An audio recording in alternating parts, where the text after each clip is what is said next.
Bonsoir à toutes et à tous et bienvenue dans ce journal. Au sommaire de cette édition du mardi 4 janvier 2011, nous évoquerons le lancement du chantier du TCSP à Nîmes et l'inauguration ce matin de la Maison des Travaux.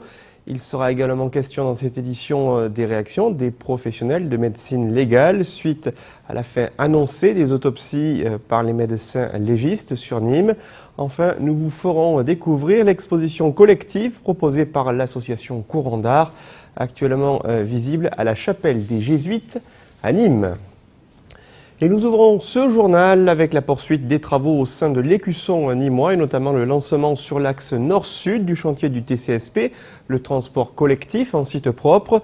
Un nouveau chantier qui s'étalera jusqu'au mois de mai 2012 avec l'aménagement d'espaces publics sur 6 km pour un coût total de 67 millions d'euros. De nouveaux travaux qui supposent un accroissement des difficultés pour circuler en centre-ville. L'occasion pour la municipalité d'intensifier la diffusion des informations concernant ces différents chantiers. Le point sur cette situation avec Olivier Michel. C'est la galère annoncée pour 17 mois.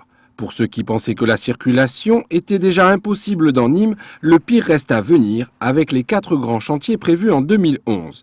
Au programme Les Allées Jaurès, AEF, le programme Cadero et le TCSP qui va débuter ce 17 janvier. Effectivement, on va souffrir, je crois, ce qui s'est passé sur le boulevard Jean Jaurès pendant 3 ans et demi, sur le tronçon Séverine-Jules Guesde.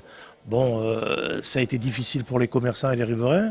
Mais force est de reconnaître qu'aujourd'hui, tout le monde loue la qualité de ces travaux et le plus que ça a apporté aujourd'hui à ces commerces. Alors, on va souffrir pour un mieux-être demain. Afin d'amoindrir la douleur, la ville a créé sur le Gambetta la Maison des Travaux. Sur place, les 4 chantiers de la ville sont abordés au travers de panneaux, bornes interactives ou vidéos.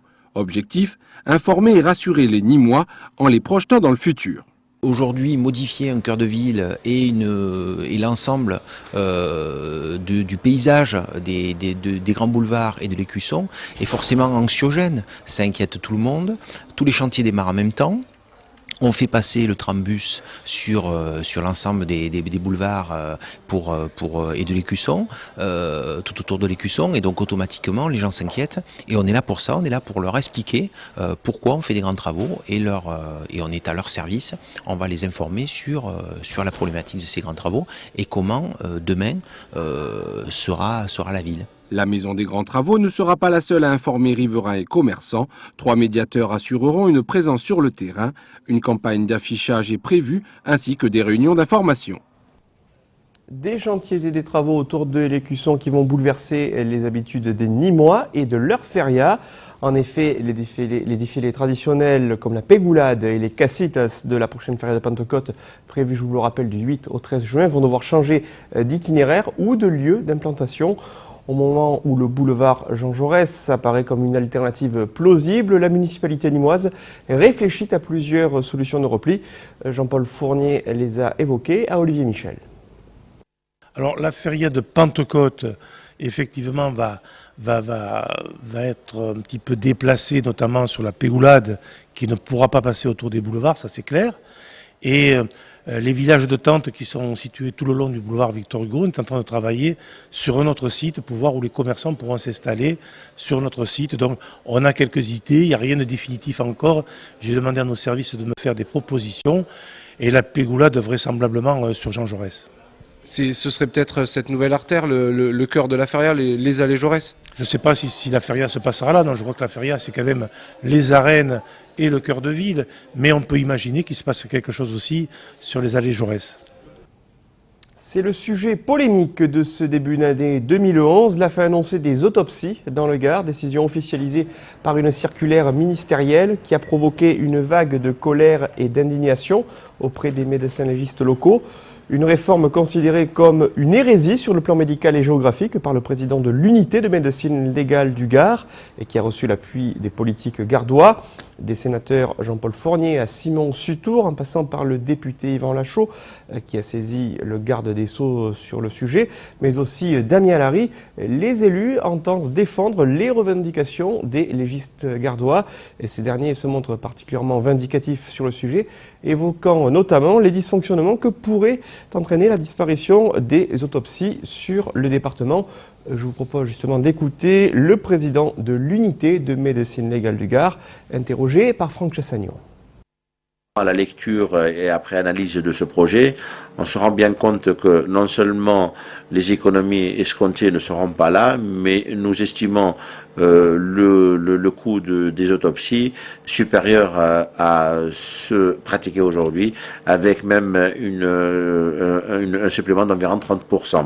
Une levée de corps, elle va se faire avec un médecin qui est sur place et qui peut se déplacer dans les minutes qui suivent, et non pas un médecin qui va faire 100 ou 150 km pour venir dans un autre département faire une levée de corps. Donc ça, c'est le premier problème de proximité. Ensuite, le deuxième problème, c'est un problème de compétence, parce que le médecin qui va faire la levée de corps, si c'est une affaire criminelle, c'est bien que ce soit lui aussi qui, par la suite, continue avec les opérations autopsiques, même si l'autopsie se fait en dualité. Donc, si vous voulez, on voit là qu'il y a un problème de fonctionnement, il y a un problème d'infrastructure, et donc nous pensons que ce projet de régionalisation non seulement ne résout rien, mais il va aggraver le problème. Toujours au chapitre médical, la gastroentérite s'invite au lendemain des fêtes de fin d'année avec une épidémie qui s'intensifie sur le Grand Sud, avec la région Languedoc-Roussillon particulièrement touchée. Nous l'évoquerons notamment dans notre édition de demain soir. Mais au niveau sportif, l'épidémie a traversé les frontières et a notamment touché le groupe de footballeurs de la Serre Lavignon, actuellement en stage à Peralda en Catalogne. Ainsi, Rémi Cabella, Emmanuel Corrèze et Shafik Nadji n'ont pu reprendre l'entraînement que ce matin, alors que Kaba Diawara a regagné hier soir sa chambre en se plaignant de maux de ventre. Rappelons que l'ACR Lavignon, qui accueillera ce samedi l'équipe de Sedan, pensionnaire de Ligue 2, dans le cadre des 32e de finale de la Coupe de France. Et puis on reste au chapitre sportif avec le handball Cercle Nîmes qui compte depuis hier une nouvelle recrue. Venue pallier les nombreuses absences dues à des blessures, Nina Jiricek s'est engagée pour 6 mois avec le HBCN avec option de renouvellement. L'internationale slovène qui évolue au poste de demi-centre a découvert hier soir ses nouvelles partenaires de jeu, elle qui portait jusqu'alors les couleurs du club local de Ljubljana. Une arrivée que le président du HBCN, Olivier Gébelin, souhaite décisive concernant la suite de la saison des Nîmoises, engagée dans 3 compétitions. Les explications dans ce sujet d'Olivier Michel et Marlène Laroche. Elle s'appelle Nina Jiricek, est slovène à 26 ans et vient renforcer l'effectif du HBCN.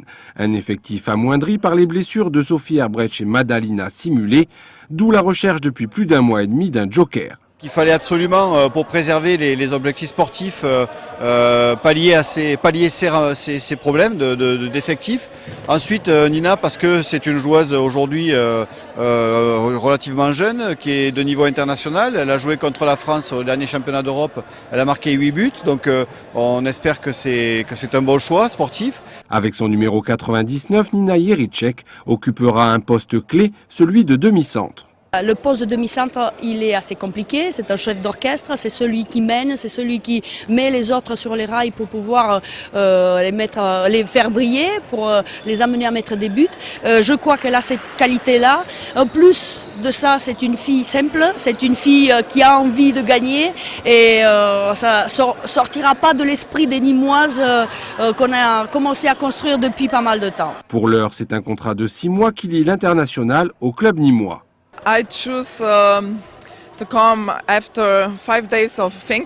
J'ai choisi de venir après 5 jours de réflexion. C'était une décision à mûrir car c'est la première fois que je quitte la Slovénie pour jouer à l'étranger.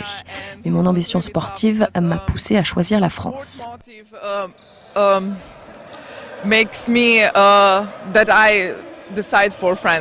Présente à l'entraînement hier à Pablo Neruda, la Slovène, en raison de délais administratifs entre fédérations, n'est pas encore assurée de participer au prochain match contre Toulon ce vendredi.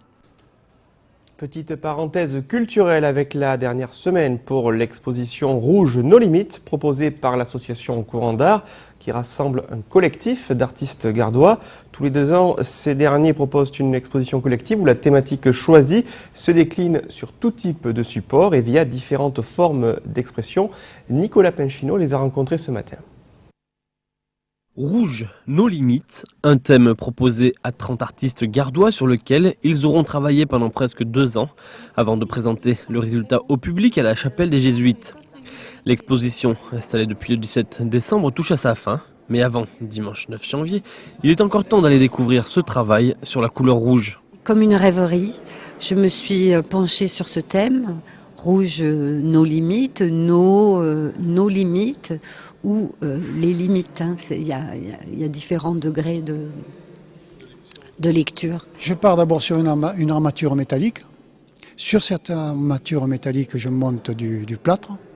Et sur le plâtre, je monte de la cire. C'est passionnant parce que chacun est parti dans un truc ou un autre. Cela fait 18 ans que l'association Courant d'Art travaille sur ces échanges entre artistes, mais aussi entre le public et les artistes. Depuis l'an 2000, tous les 2 ans, un nouveau thème est soumis à la créativité des artistes. Ce qui est un peu particulier, c'est que certains artistes sont sortis de leur champ habituel de pratique, des peintres qui ont fait des installations ou des sculptures comme celle qui est là derrière moi, qui a été faite. Cette sculpture a été réalisée par Colette Leonetti, qui est peintre. Une exposition qu'il est encore possible de découvrir jusqu'au 9 janvier. Quant au thème de la prochaine exposition collective, il devrait être décidé dans les semaines qui viennent. Il était question de football tout à l'heure avec le programme de rentrée de la CA. Du côté des Crocos, l'entraînement a repris samedi dernier avec la préparation de la réception de l'équipe de Fréjus Saint-Raphaël, pensionnaire de National, pour le match qui se disputera samedi après-midi au Costières. Rappelons que suite aux incidents qui avaient émaillé l'après-match de Coupe de France contre Istres, le Nîmes Olympique s'est vu infliger par la fédération un match à huis clos avec sursis et 2000 € d'amende.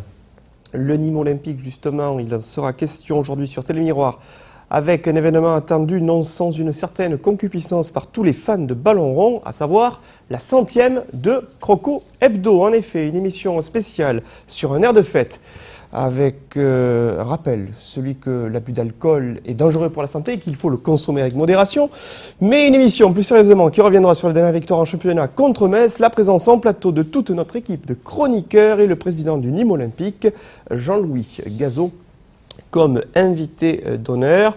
La 100e de Croco Hebdo, donc émission spéciale ce soir à partir de 20h45 sur Télémiroir. Voilà, c'est la fin de cette édition. Merci de l'avoir suivi. N'oubliez pas le match Nîmes-Metz, juste après la 100e de Croco Hebdo. Prochain rendez-vous avec l'info demain 12h30 avec Franck Chassagnon. Je vous retrouverai pour ma part à 18h30 dans Tandido Sud, qui aura pour invité le novillero Thomas Joubert. Très belle soirée sur Télémiroir et TV Sud. Et encore une fois, très belle année 2011.